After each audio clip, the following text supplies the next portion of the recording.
Society Matters.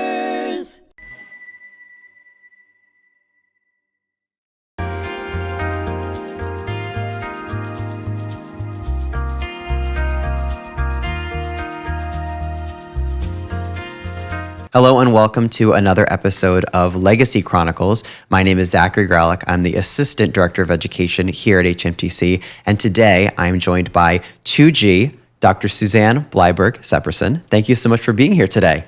Thank you for having me. Of course. So you have been involved in HMTC for quite some time, especially through your family, and we'll get all into that. So to start, I would love if you would just share briefly a little bit about your family, where your parents came from, and what their stories of survival were. Be happy to. So my mom is Annie Bleiberg, and she was a docent here. She was a survivor of Auschwitz and was an amazing speaker and shared her story worldwide, literally. Both my parents were born in Poland. My father was a survivor, and he hid out in the woods with the help of some Christian neighbors. And the two of them knew each other, coming from the same small town, Oleszyce, Poland, but they reconnected after the war, and whereas they had been friends because their mothers were friends, they reconnected, obviously, as boyfriend, girlfriend, as survivors after the war. Amazing. And of course, I mean, I've been here at HMTC for about 3 years now, and I think I heard about your mom the first day I ever started here. Unfortunately, I never got to meet her, but we know her story survives in this museum. We know how much she cared about this museum, as of course your father did, and all other survivors that were involved here as well. And so it's so special for me to be able to have you as not only a guest on this podcast, but as an active member of our community, because I'm sure for your parents, this is exactly what they would have wanted, for you to carry the torch, as we say. Thank you so much. And I should add, sadly, my father died very young, so he did not get to see the establishment of this museum. But both of them were very active in their temple. I grew up in the Bronx. And my father, he emphasized education up, down, sideways, because he didn't have the opportunity for a formal education. So one of the things that he stressed to me, in fact, his dying wish was, please finish your dissertation.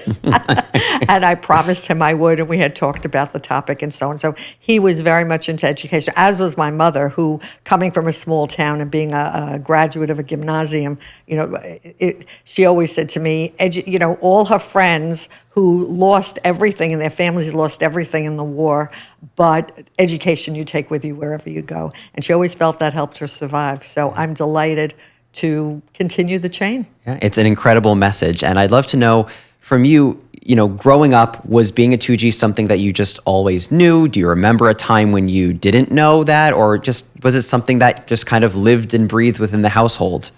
That's a very good question, because I think this, I'll answer for me, but I think this is for all children, especially when they're young. They know what they know based on what they experience. So I didn't know the word Holocaust, but I knew the word milchama, war.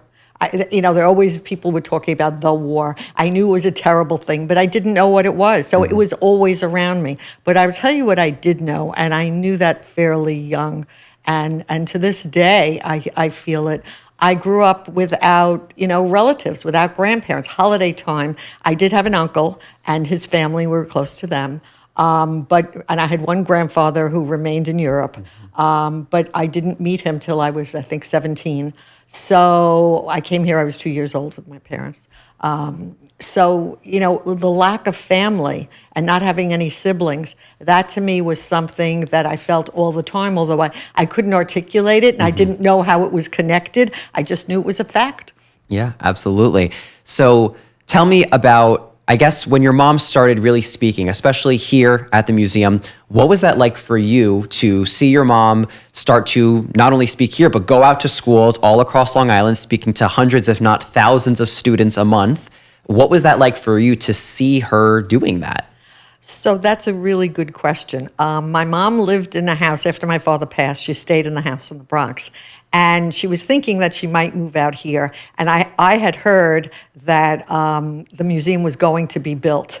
And I said to her, oh, this might be a good thing for you to be connected with. And that's really, I didn't know anything more than that.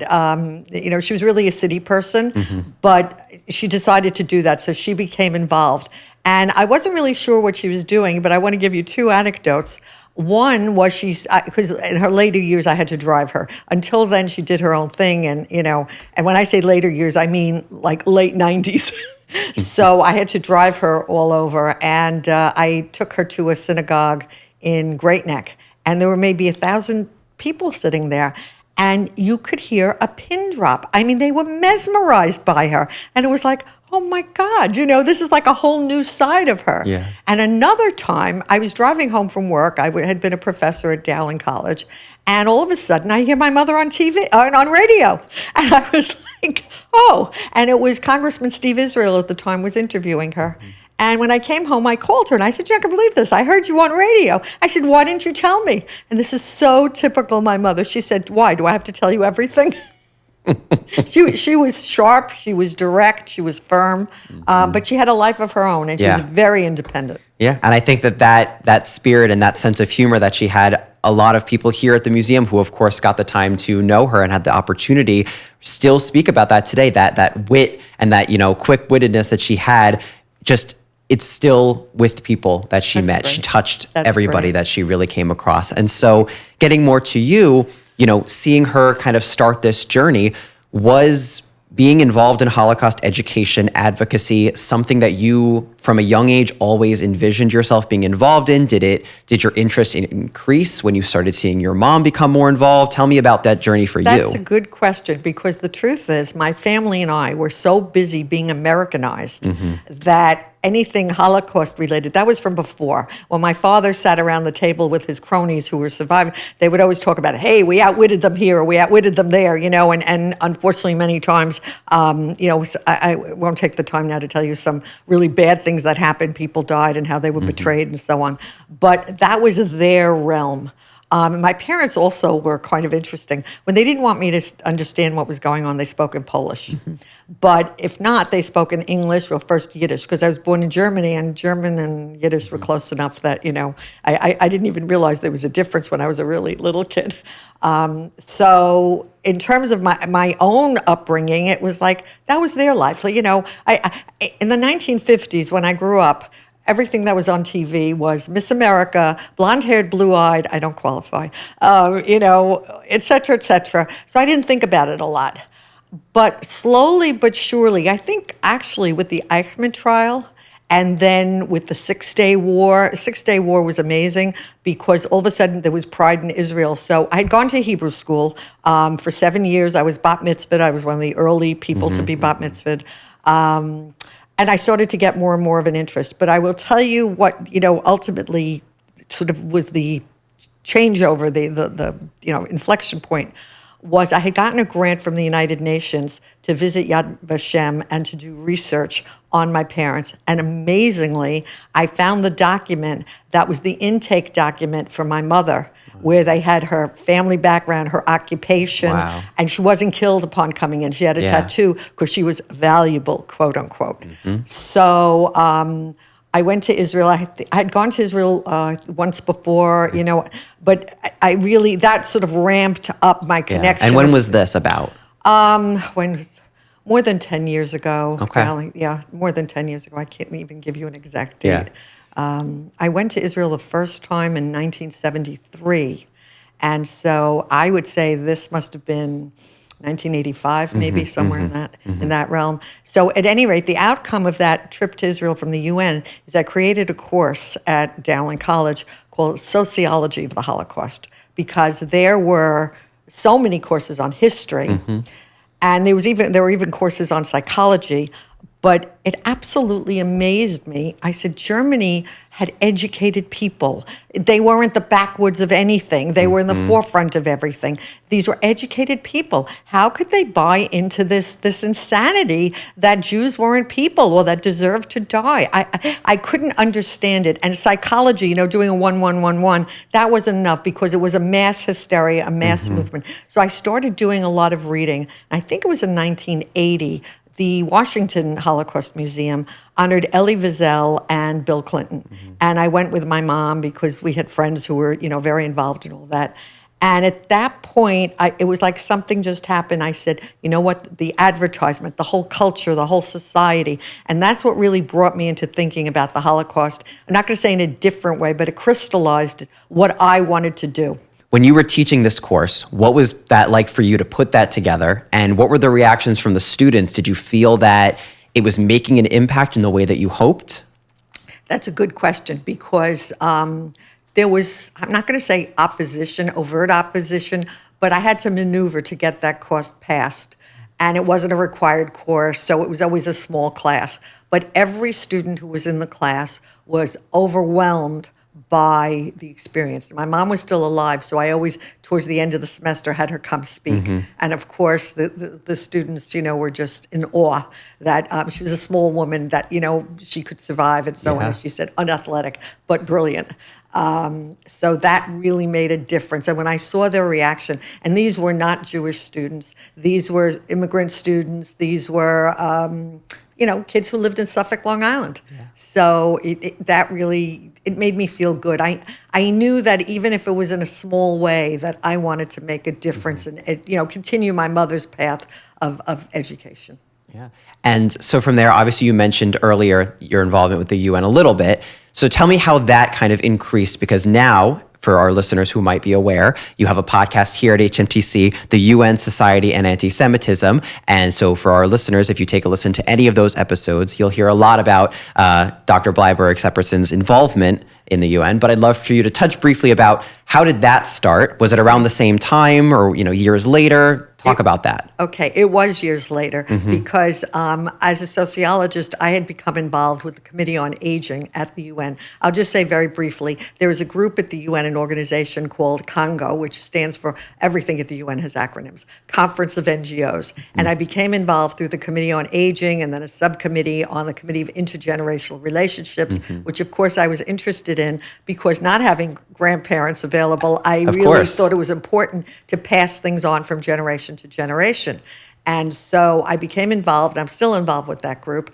But through people there, I learned about the caucus of Jewish NGOs, which arose because, if you remember, there was the infamous Zionism is racism resolution that was passed by the UN, and it took maybe 17 years for it to be rescinded, or somewhere between 10. It was a long, long time. And it was actually organized by someone named Harris Schoenberg from, I think, B'nai B'rith, to organize this caucus of Jewish NGOs. And they worked very hard all that time, and they got the resolution rescinded. So at the UN, officially, Zionism is not racism, but you may question that these days. But at any rate, so then we had all these NGOs, predominantly Jewish, but not, NGOs being non-governmental organizations, but not totally. I mean, there was secular groups involved as well. And they were they didn't know how to fit into the UN or how to, have their voices heard. So based on my experience with the Intergenerational Committee, I said, well, why don't we become a standing committee? And it took about 2 years for us to do that. All of a sudden, I'll just say my perception is that there were new roadblocks established that had never been there before, as far as I could tell. But we persevered, and this last year was our first year in operation. Wow. And I am the chair of the committee on ending anti-Semitism and promoting peace. Wow. So that's that part of my life, which is a big part of my life. Absolutely, and it's so remarkable. And it's unfortunate that your mom is not here to see this really come to fruition. Was she still around when you started this journey, or has this all come about since she passed? It's all come about since she passed. I mean, I think she knew I did something at the UN with intergenerational, but all of this, anti-Semitism stuff, as someone who really gave me somewhat of a hard time. It just wasn't on the radar. Yeah. And I frankly, I always knew at my college, I always knew in society that there were things that were open for public debate and there were things that weren't.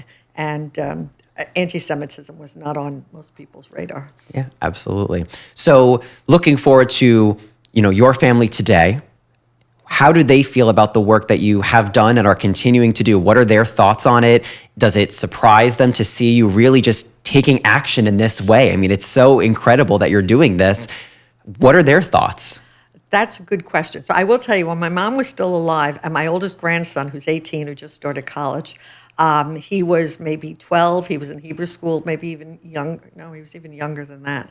But at any rate, his synagogue in New Jersey invited my mother to speak. And my granddaughter, her sister was 3 years younger, so maybe it was 5 and 8. I mean, he was young, but she spoke to them, and my grandson was amazed, as were all of his classmates and so on. His younger sister, so there's Jeffrey and Sarah. Sarah was really too young to deal with this, so I had taken her out of the room. But they knew, and everybody, later on, my children especially, they all knew my mother had the tattoo. So they would ask her about it. And one of the great talents that I felt my mother had, she could always answer questions that were age appropriate. And in fact, she really shielded me in many ways from knowing too much, because she said to me, she wanted me to be proud that I was Jewish and didn't want me to scare me away from being Jewish for, quote, all the terrible things that happened to Jews. So my 3 children all knew, grandma's story. It was just a fact of life, something you grow up with. And they knew that she spoke in different places. In fact, I had given a paper at the Jagiellonian University in Krakow, and she came with me, and she was a fabulous translator, and with her, we were able to find the people who helped save my father. Wow. And we went to the Ukraine. I mean, it was really so my children always knew all about that. We then took each of my children and my husband. We went to Poland and stayed friendly with the children of, and we could do a chapter on that just by itself. Yeah. So that was, they knew. But now for the grandchildren, my grandchildren, so these are her great-grandchildren, we have Jeffrey certainly knows at this point, Sarah, they're 18 and 15, they certainly know. My 8-year-old grandson and my 3 granddaughters, who are 5, and almost 3, they really don't know. Yeah. They're just too young, and I know their parents will at some point tell them. Yeah. But at this point, it's just too much. Yeah. And what about, the 3Gs in the family? How do they feel about this history? Do they feel connected to it? What are their thoughts? So they don't do anything formally, but, and I wish some of them did. But be that as it may, they're busy, providing for their families and raising children and so on and so forth. So they are very aware of what's going on. I'm hoping, I should say this publicly, the book I've been working on for the last 20 years will come to fruition, and they will, become aware. My 3 children, that's Lisa, David, and Stephen, they've all been to Israel. And that had a huge, huge impact on them. And I think through that and what's going on and through my mother's story and myself, they will continue the legacy.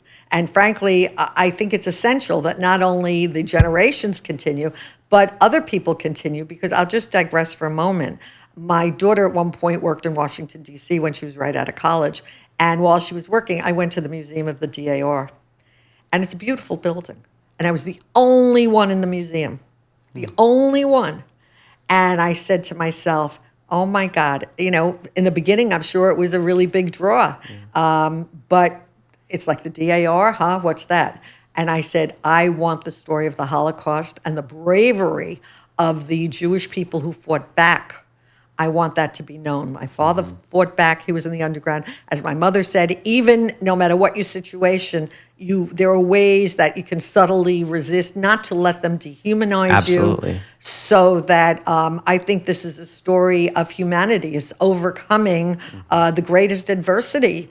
And I think it's a story that has to be learned by everyone throughout the world. And that's one of the reasons I want the Holocaust resolution, so that, one of the provisos is that governments teach the real history, not what I like to say, fake news, the fake history that's being peddled in so many parts of the world. Yeah, absolutely. So as we finish up here, I'd love to just get some final thoughts from you as to why you feel in today's world specifically, Holocaust education is so important, why it's so important to you. Just would love to hear you kind of vocalize that. Okay. It's important to me for the reasons that I've said. It's a universal story, actually, but it did happen to the Jews, and I don't want that erased. And I want the future generations to take pride in what their ancestors were able to overcome. Just as we talk about Passover and the Jews leaving Egypt, the survival of the Jews during the Holocaust was a seminal moment in our history. Now, the next seminal moment is October 7th, and that story is already being distorted.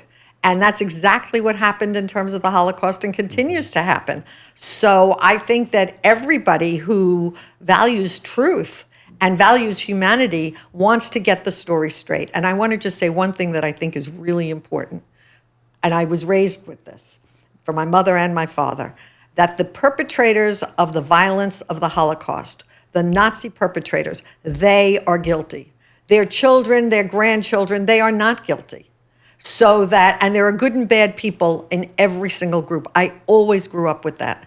So that, for us to not let the true story of October 7th get lost and distorted, I think, and that's something that people today can connect to, that has to be told in the right way. And as part of the, 5,000 plus year history of Jews, those are part of the major, events in our history. And we've always overcome. We've always survived. People say, how could you be involved with the UN? I mean, it's a lost cause. In many ways it is. But one thing that I learned, again, from both my parents, you always have to maintain hope. You always have to hope and pray that tomorrow will be a better day. And you have an obligation to do your little part. I mean, and that's all we can do, is to do our little part. And I believe that this museum and good education, and I'm thrilled that New York State has Holocaust education on its curricula.